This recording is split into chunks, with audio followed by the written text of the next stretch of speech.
গোটা পশ্চিমবঙ্গের মানুষ বলছে যে আমরা টাটাকে চাই এবং এই ময়দান থেকে নরেন্দ্র মোদী সভার আগে আমি এই প্রেস কনফারেন্সে এটুকু বলতে পারি, মাননীয় প্রধানমন্ত্রীকে শুনতে আসুন, জানতে আসুন। আর সেদিন ঐতিহাসিক ভিড় হবে।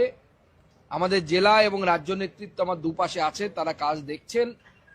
এবং এই যে তিনটে সেট করা হয়েছে, ওপারে রাস্তা, আমার বিশ্বাস বা আমার যে এক্সপেকটেশন বা অ্যাজামশন বলতে পারেন, এগুলো সব ছাপিয়ে রাস্তা অবধি এবং রাস্তার ওপারের জমি অবধি ভিড় পৌঁছে যাবে সেদিন নরেন্দ্র মোদীর কথা শুনতে, নরেন্দ্র মোদীকে দেখতে।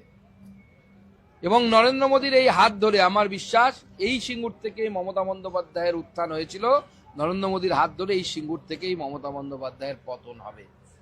আর বিজেপির একজন দায়িত্বপ্রাপ্ত রাজ্য নেতা হিসেবে আমি বলছি, নরেন্দ্র মোদীর সরকার যখন গঠন হবে সেই সময় বিজেপির তরফ থেকে আমি চেয়ে এই দায়িত্ব নিচ্ছি, টাটার সাথে কথা বলার দায়িত্ব নিচ্ছি।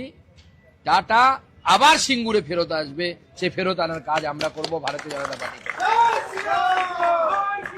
এবং এই পশ্চিমবঙ্গের শিক্ষিত যুবক যুবতী, ITI pass, BTech pass, polytechnic pass, graduate, তাদের হাতে কর্মসংস্থানের ব্যবস্থা ভারতীয় জনতা পার্টি করবে। আমার মনে হয় সুকান্ত বাবু কি বলেছে এটা নিয়ে প্রচার না করে, কারণ সুকান্ত বাবুর সাথে আমি বেশি দিন রাজনীতি করি বাংলায়।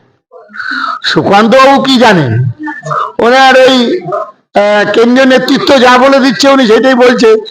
বাংলার বিজেপি নেতারা তো পুতুল নাচের পুতুল, এই কেন্দ্রীয় নেতারা যেমন নাচে তেমন নাচে। সুকান্ত বাবু রাজনীতি কত ধ্যান ধারণা নেই।